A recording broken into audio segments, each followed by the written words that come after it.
Hey friends, and welcome back to another video. Today I'm going to be planning out March and my bullet journal, so let's jump right into it. I just wanted to start off the video by mentioning I will link all the supplies that I'm using, including my paintbrushes, paints, journal, and pens down in the description box if you want to check them out for yourself. So be sure to check that out afterwards if you want the links for any of these items.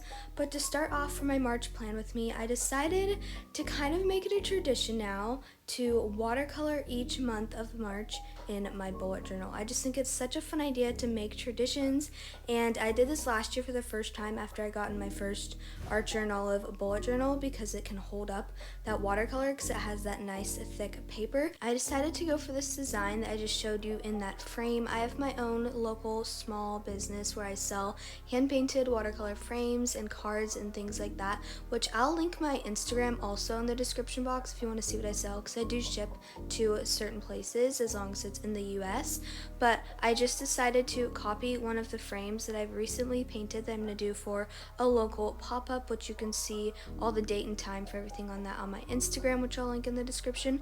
But I decided to copy that frame for my March theme, and I love how it turned out. It's such a peaceful, calming kind of piece of abstract art, and I just love that feel for March. I really needed that this month, just a nice, fresh, clean start. This month I also wanted to spice up my calendar and try something different out. I find I get in a rut and I'll kind of just do the same layouts over and over again, but for this I originally sketched out my calendar just to be as usual how I've done in the past months, but then I decided to erase it here, which I should have gotten a bigger eraser, but I didn't. I just used my pencil. And anyways, once I had erased most of the lines, I just decided to take a really light wash of the color palette that I decided to use for this month and make each individual square. It was so calming to do and so peaceful, even if you don't bullet journal and even if you just grab some dollar store paints and a dollar store brush. Making so many circles and overlapping them or squares or drawing a grid and coloring it in with watercolor, it was just so peaceful. I turned on some music and I just really enjoyed this moment. It was so calming. I definitely recommend. And then at the end, it just looks so cool, all your different gradients of color that kind of all go together, and I definitely recommend this as like a little calming art piece or a little art session for yourself. So I love how the calendar turned out. I decided to go for like lowercase handwriting this month and then space it out to kind of make it look more clean and just abstract, kind of add to that feeling. Once it had all dried, as you can see, it looks so cool. I feel like it looks a little bit like a vintage map. I went in with my pen and I numbered it, and then I also added these little blobs, which is kind of like the doodle for this month, on the sides, and once it dries I can go back in with a pen and draw on top of it. But here I'm going back to the cover page. I wanted to make sure it dried completely before I did my second circle on top, so I'm doing it with more of like a rosy light pink color going over the top. Gonna copy the frame just like this, and then I doodled these flowers. I totally just made up how to doodle these flowers and just kind of winged it, but they're pretty simple to do. I can make a short. If you guys really want to know how to do it, just leave a comment and asking me for how to doodle this on a short and I can make a video.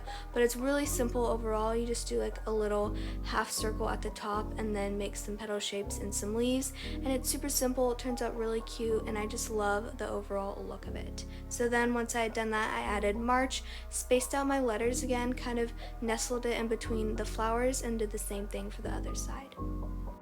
Moving on to my calendar page again. Also, a little side note, I got these adorable little like rose gold paper clips, as you can see down there in the corner, from the Dollar Tree. They're really stepping up their game. They have some cute stationery items there. They had a couple different options. I grabbed the arrows clips and they're great for my bullet journal. They held down my page so nicely. But here I'm just doodling those little flowers on the calendar page, and then that was pretty much it. It was that simple. And then I'm working on my habit tracker. I wanted to do the same thing kind of as my calendar, give it that nice wash in the background. As you can see, I left the sketch in the background of this one because I wanted to be able to go over it with my pen, and I just wrote habits at the top instead of habit tracker. I just really wanted to cut down and like minimalize this month, and I just love the look of it. It looks so clean. And then on the other side I wrote goals and to-dos and then added one more little doodle, and that's it. It's overall a pretty simple setup, really easy to recreate. I'm sorry this video is definitely later. I took a little break from YouTube and I am I'm back and ready to be back. I missed it so much. Missed chatting with you guys in the comments. So let me know what you guys have been up to, how you've been, and yeah, if you did set up your bullet journal this month, what theme did you go for? What are you planning for next month? If you have any theme ideas, I always love to know those in the comments. And without further ado, here's our little flip through. I love the quote for this month. It says, "Girl, you already have what it takes. Just needed some encouragement." So I put that over there on the left hand side of the page. I'm getting all mumbled, but this is how it overall looks. I think it looks so cute and so calming to look at. I love this color palette. It's definitely my color palette. You could do this in any color palette you wanted though. Just make it you, make it how you love it. And yeah, this is my calendar. I think it turned out so cute. It looks vintage but yet clean and modern at the same time. I put a little birthday section up there because I like to write the birthdays I have that month just to kind of keep it at the forefront of my mind. And then I have my habits, goals, and to-dos. So that is pretty much it for this month's bullet journal setup. I would love to hear any feedback down in the comments, chat with you guys. I'll respond to all of my comments. Thank you so much for watching my video. I apologize again that it's late, but I hope to get more fun videos coming out soon. Thank you so much for watching. Don't forget to like, subscribe, and hit that post notification bell so you don't miss the next video. Comment this emoji for staying, and I'll see you next time. Bye!